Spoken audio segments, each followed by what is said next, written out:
Y ahora tenemos la presencia vía Zoom de nuestro primer invitado esta mañana, que es el doctor Eduardo Franco Loor, con quien vamos a iniciar esta ronda de entrevistas. Doctor Eduardo Franco Loor, muy buenos días. Él es analista constitucional y fue veedor electoral en Venezuela. Buenos días, doctor, usted que estuvo como veedor en Venezuela y como dice el pueblo, estuvo donde las papas queman. ¿Cuál es la realidad? Se habla de fraude electoral. En estos momentos, la comunidad internacional está solicitando que se investigue este supuesto fraude electoral, porque estas elecciones en Venezuela, en donde se declaró por parte del Consejo Nacional Electoral de Venezuela, en base a los resultados electorales, como presidente a Nicolás Maduro, ha generado una serie de dudas y cuestionamientos. Buenos días, doctor.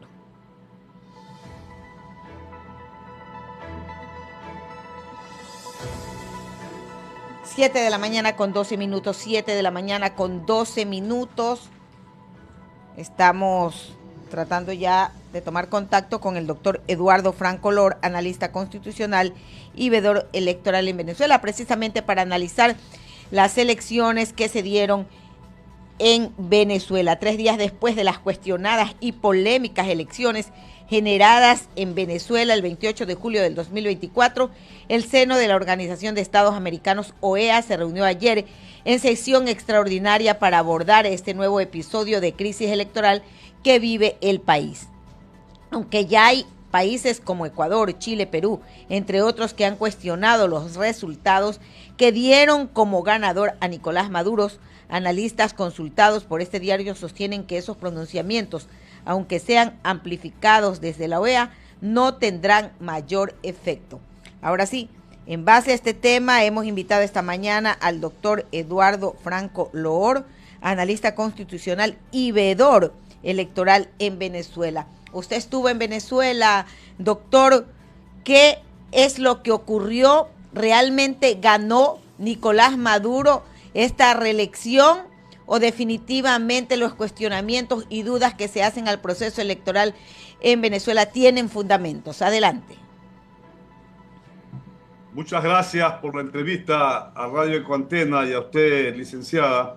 Bueno, mire, yo estuve invitado como acompañante internacional para observar pues las elecciones venezolanas de este domingo 28 de julio, y puedo yo dar fe de lo que vi, de lo que sentí. Y obviamente es importante que el pueblo ecuatoriano que nos están escuchando conozcan que el sistema electoral venezolano es distinto al de otros países y es totalmente diferente al sistema electoral de nuestro, del Ecuador. Porque, mire, allá todo está automatizado. El sistema electoral es electrónico. La gente va, se acerca con su cédula de identidad y el sistema, el aparato electrónico le dice, le señala, digamos, las personas, los candidatos que están en la liga electoral, y la persona con su huella digital, que es previamente reconocida para establecerse que es esa persona la que está sufragando. Y el ciudadano pues vota. Y después el sistema electoral le pregunta nuevamente si está de acuerdo con esa persona, y la persona sufragante sufraga y le entrega un comprobante.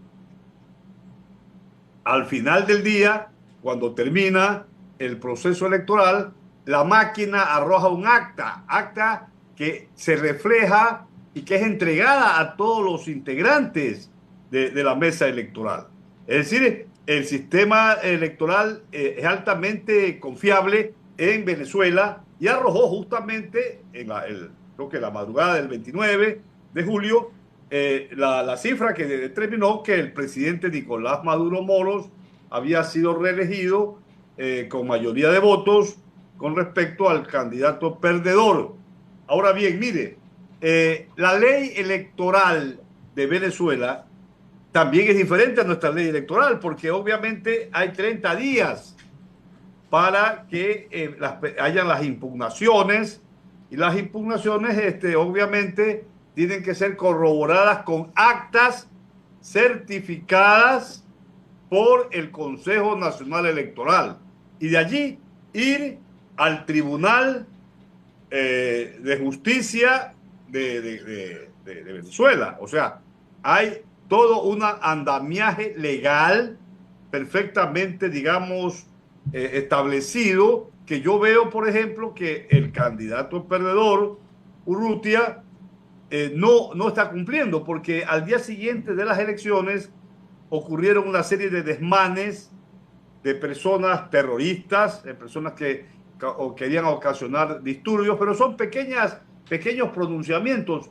porque mire, la polarización política en Venezuela se da desde hace muchos años, y actúan de una manera pacífica cuando hay las manifestaciones a favor del gobierno del Partido Socialista Unido Venezolano y sus eh, acompañantes, los grupos que respaldan también a Nicolás Maduro, al chavismo, como se llama, y también, digamos, de los grupos de oposición. Tienen su sector.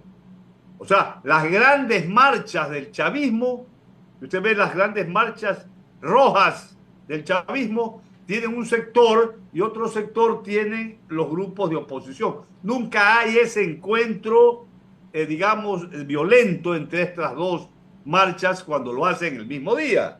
Eso es obvio que hay una respetabilidad de los grupos, pero lo que no permite ningún gobierno es que hayan atentados violentos, terroristas, que transgredan, digamos, la paz ciudadana. Y obviamente el gobierno venezolano ha dicho, yo he escuchado al presidente Nicolás Maduro, que a través de la fiscalía han detectado ya a los grupos terroristas que han sembrado la malestar y que ya obviamente están siendo investigados, porque no se puede permitir que se incendie, digamos, carros, casas, que se mate a la gente. No se puede permitir que a monumentos nacionales sean, digamos, derribados, etcétera. Todo eso, digamos, es un acto de violencia que incluso las autoridades venezolanas le están echando la culpa a la oposición. Doctor, este sistema digitalizado que tiene Venezuela no es vulnerable a que se cambien los resultados, como en el caso de Ecuador, por ejemplo, en donde en toda elección sale el candidato perdedor a decir que se hizo fraude, pero solo queda en denuncias. Pero acá la oposición está pidiendo ya ayuda a la comunidad internacional. El día de ayer se reunió la OEA, pero no reunieron los suficientes votos, no hubo consenso para que se dé paso a la investigación de este supuesto fraude. Vea, la oposición venezolana ha sido derrotada en la Organización de Estados Americanos, en la OEA, porque hacerlo una resolución en ese sentido es una injerencia, es una violación al derecho internacional público, porque hay un principio básico, hay varios principios que establece la OEA y también la ONU, el principio de autodeterminación de los pueblos y el principio justamente de que cada pueblo tiene el principio de no intervención. A la OEA no puede intervenir en asuntos políticos, cívicos, internos, electorales. La oposición venezolana siempre ha querido que haya esa injerencia, y eso está en contra de los instrumentos internacionales y de la propia Constitución de la República Bolivariana de Venezuela. Yo pienso que yo por lo general como digamos acompañante, visitante internacional, que fui invitado a estos eventos de los comicios del domingo pasado, puedo dar fe absolutamente de que el día de las elecciones en los sitios que yo estuve, ¿no? Se desarrollaron de manera normal, pacífica, había una algarabía, todo, yo notaba los grupos las personas que estaban en contra o a favor, y se notaba, digamos, que había concordia y se votó con normalidad. Eso puede dar fe al día siguiente, cuando se dieron ya los resultados electorales, porque allá en Venezuela no hay segunda vuelta, como hay en el En Ecuador y Ecuador. en otros países. Allá hay una sola vuelta y se gana con una mayoría simple. Yo pienso que Nicolás Maduro, el Consejo Nacional Electoral, ha dado los resultados, y que obviamente las actas van a ser, o creo que ya están en la página web del Consejo Nacional Electoral de Venezuela. Doña Eh, María Corina Machado ha presentado unas actas de los grupos, hay 40 actas, dice, de los grupos de las mesas en las cuales también la oposición ha triunfado, porque la oposición sacó más de 4 millones de votos, una votación importante, y ellos tienen, como se sabe, alcaldías y gobernaciones en la cual han triunfado democráticamente. Pero siempre en una democracia hay que respetar la ley, hay que respetar la voluntad de las personas y saber ganar y saber perder. Pero parece que la oposición venezolana no siempre le gusta, digamos, decir antes de cualquier decisión que ha habido fraude, porque se consideran siempre un grupo minoritario. Eso es una realidad. Ha habido doctor 31 Eduardo, elecciones. doctor Eduardo, muchas interrogantes hay respecto a esta elección porque lo que se muestra al mundo es una, un retraso en Venezuela, el éxodo masivo de venezolanos a nivel mundial hace pensar de que el presidente Nicolás Maduro no tenga el respaldo que se ha reflejado en esta elección. Porque si estuviera bien el país, no hubiera tanto éxodo de venezolanos a nivel mundial. O sea, ¿qué es lo que ocurre? ¿Cuál es la realidad de Venezuela para que Nicolás Maduro haya obtenido este resultado? ¿O Maduro es producto de una propaganda malsana en donde se quiere hacerlo ver como un monstruo y a veces hasta como un hombre diabólico, un dictador? Vea, es indiscutible que Venezuela actualmente se está recuperando económicamente. No olvidemos que el año 2020 Venezuela obtuvo ingresos petroleros por el orden de los 743 millones de dólares, lo que representaba un 99% menos que los percibidos en el 2012. 50.000 millones de dólares, lo que significa que hubo un deterioro económico. Eso es indiscutible. Fue el peor momento de las sanciones ilegales, el año 2020. Y obviamente en Producto esos del años, bloqueo, producto de del bloqueo. producto del bloqueo norteamericano, imagínense que Inglaterra prácticamente se les ha robado, entre comillas, más de 50.000 millones, el oro en Inglaterra, etcétera, en la Comunidad Europea, el bloqueo estadounidense. Pero ahora se nota yo estuve en centros comerciales, en mall, la gente compra, va, y se nota de los diferentes estratos sociales, ¿no? Ahora bien, la gente está regresando también a Venezuela. Yo pienso que yo auguro que al año 2000, próximo año que inicia su nueva reelección, el presidente Maduro, la economía siga fortaleciéndose. No conviene ahorcar, bloquear a Venezuela por asuntos políticos, porque eso es un atentado realmente a la vida de las personas. Y lo que también se nota, hay un cerco mediático. Hay un cerco mediático porque la prensa, mire, a partir del domingo, del día lunes, yo he notado en las redes, ponen como que en Venezuela hay una explosión social, como que en Venezuela hay una guerra civil, y sacan videos de la época del 2002, cuando hubo en abril del 2012, recuerdo el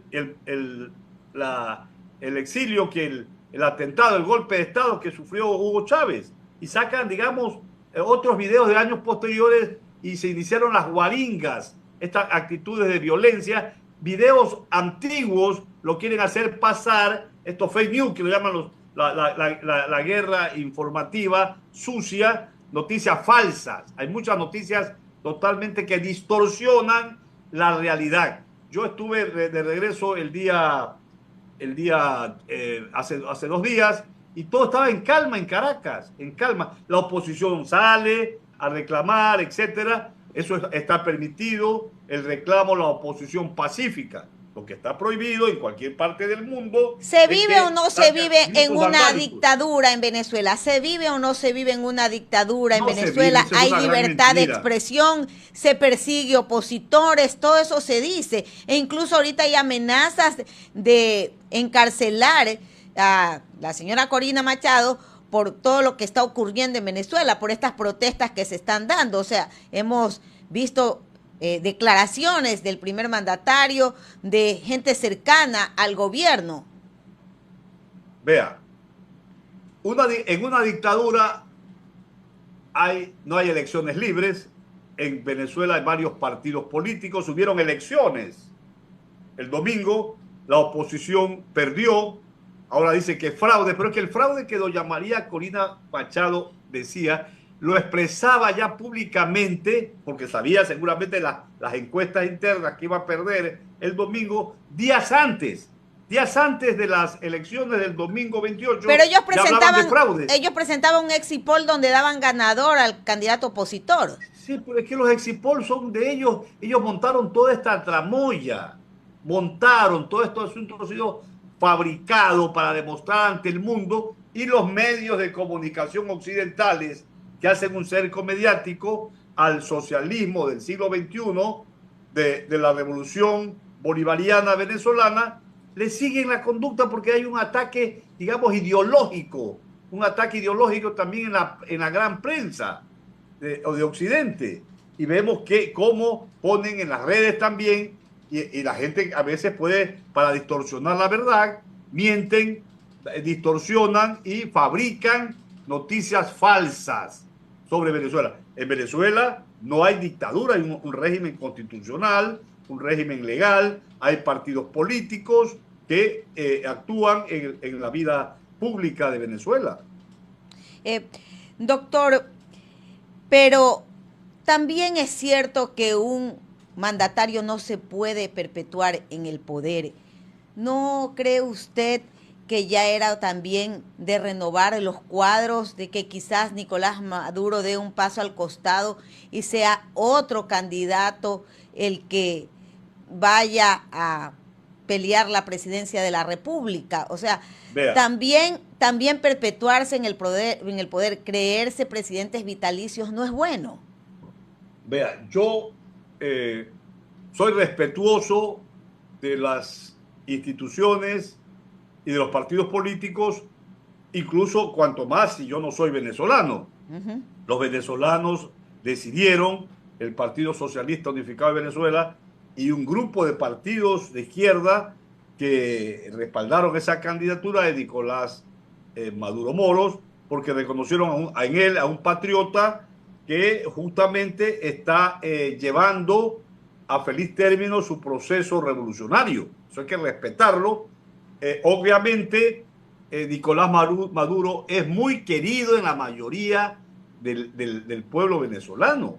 Allí no hay ninguna dictadura. Yo recuerdo que preguntaba, me acercaba a un taxista, a las personas, porque alguien puede decir, que ustedes lo llevaron a los sitios que les convenía. No, yo salía con otro compañero ecuatoriano y preguntábamos a la gente. Unos obviamente decían que no lo querían a Nicolás Maduro, pero la mayoría hablaban la mayoría del pueblo, de la gente de a pie, respaldan al proceso revolucionario bolivariano.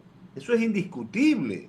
Lo que pasa es que los perdedores de la derecha neoliberal venezolana no aceptaron porque son, digamos, partidarios de la violencia. Entonces, doctor Eduardo Francolor, si no hay dictadura, ¿por qué no se permitió a veedores internacionales que no coinciden con la ideología de Nicolás Maduro, que no respaldan a Nicolás Maduro, pero que querían ser parte de ese proceso como observadores? Ahí tenemos el caso de la asambleísta Ana Galarza, que fue impedida con otros miembros de la Asamblea de participar y de ser vedor y observar cómo se llevaba este proceso. Es que mire, el gobierno, ellos no fueron invitados como vedores.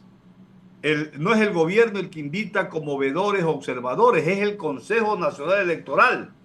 Ellos, la asambleísta de Galarza, todo el mundo conoce, es una asambleísta de extrema derecha. Ella iba a protagonizar, digamos, una escalada de violencia y de comparsa. Pero usted no cree que eso también es democrático, permitir de las otras tendencias para que de esa manera ellos puedan palpar y plasmar que mire, el triunfo fue legal. El Consejo Nacional Electoral invitó a la Fundación Carter, siempre los ha invitado, y ahora la Fundación Carter, que fueron observadores, hicieron ellos individualmente, en contraposición a los otros observadores internacionales, un informe negativo y a favor justamente de la posición norteamericana y de la posición perdedora de la derecha venezolana. Pero ellos fueron invitados, no fueron invitados Inglaterra, no fueron invitados digamos, la Unión Europea, porque obviamente ellos han hecho, según los venezolanos, un atraco